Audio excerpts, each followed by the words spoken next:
सोचा है कि जिस स्मार्टफोन को हम हर वक्त अपने हाथ में रखते हैं, उसमें छिपा सोना आखिर आता कहां से है? तो आज हम इसी कीमती धातु की उस छिपी हुई यात्रा पर निकलने वाले हैं, जो जमीन की गहराइयों से शुरू होकर हमारे हाथों तक पहुंचती है और फिर शायद वापस भी। तो कहानी शुरू होती है एक बहुत ही जानी पहचानी और बढ़ती हुई समस्या से, इलेक्ट्रॉनिक कचरे का पहाड़, जो हर गुजरते दिन के साथ और ऊंचा होता जा रहा है। हर साल हम लाखों टन पुराने फोन, लैपटॉप्स और न जाने क्या क्या गैजेट्स फेंक देते हैं, और ये सिलसिला रुकने का नाम ही नहीं ले रहा।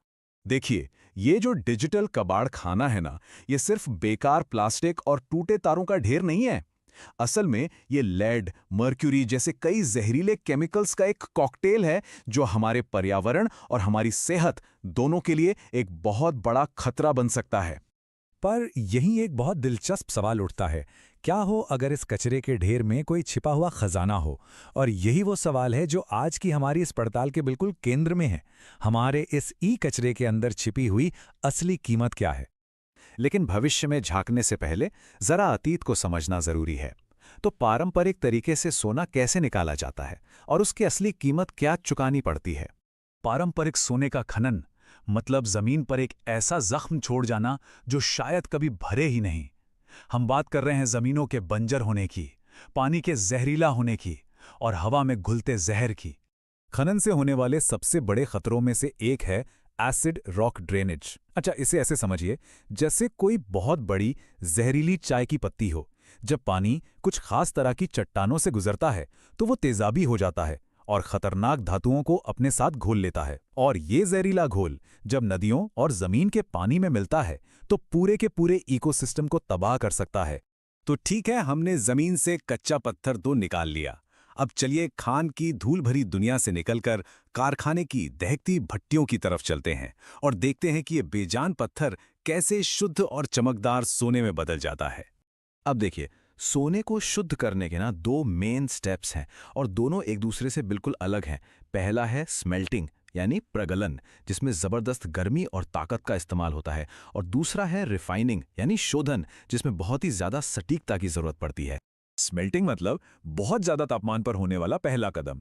इसे ऐसे समझिए जैसे हम आटे से चोकर अलग कर रहे हैं।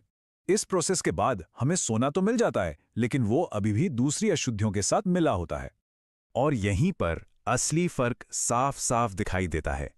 एक तरफ है कच्चा अशुद्ध सोना और दूसरी तरफ है 99.99% शुद्ध इन्वेस्टमेंट ग्रेड सोना, बिल्कुल वैसा जैसा हम फिल्मों में देखते हैं। अब चलिए वापस उस फोन पर आते हैं जो हमारी जेब में है। जब वो काम करना बंद कर देता है तो उसका क्या होता है? ये सवाल हमें वापस उसी इलेक्ट्रॉनिक कचरे के ढेर पर ले आता है जहां से हमने अपनी कहानी शुरू की थी। हर साल ई कचरे की मात्रा 3 से 5% तक बढ़ रही है। सुनने में शायद ये ज्यादा ना लगे, लेकिन ये बाकी तरह के कचरे की तुलना में 3 गुना ज्यादा तेज रफ्तार है। मतलब हम सचमुच इलेक्ट्रॉनिक कचरे में डूबते जा रहे हैं। तो ई कचरे की कहानी में एक बड़ा ट्विस्ट है। ये एक ही समय में खजाना भी है और खतरा भी। इसमें सोना और चांदी जैसी कीमती धातुएं हैं, तो साथ ही लेड और मरकरी जैसे जहरीले पदार्थ भी छुपे हैं।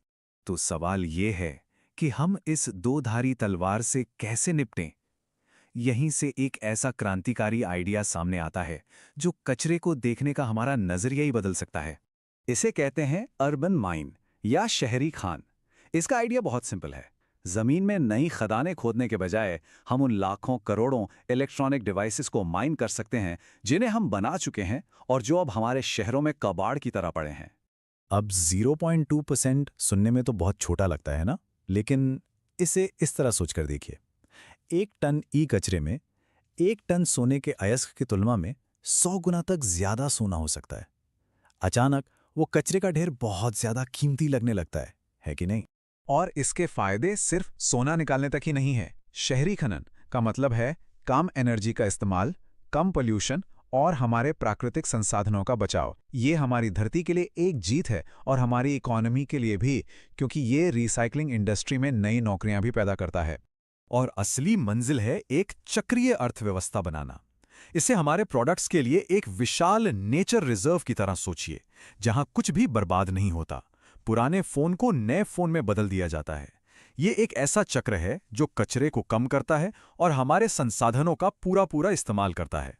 तो हमने पारंपरिक खनन के विनाशकारी असर से लेकर शहरी खनन की रोमांचक संभावनाओं तक का एक लंबा सफर तय किया है। अब चलिए ये देखकर बात खत्म करते हैं कि नजरिए में इस बदलाव का सोने के भविष्य के लिए क्या मतलब हो सकता है। ये बात पूरी कहानी का निचोड़ है ना? हमारे पुराने गैजेट से सोना निकालना न सिर्फ सस्ता और ज्यादा अक्लमंदी का काम है, बल्कि ये हमारी धरती के लिए भी कहीं बेहतर है।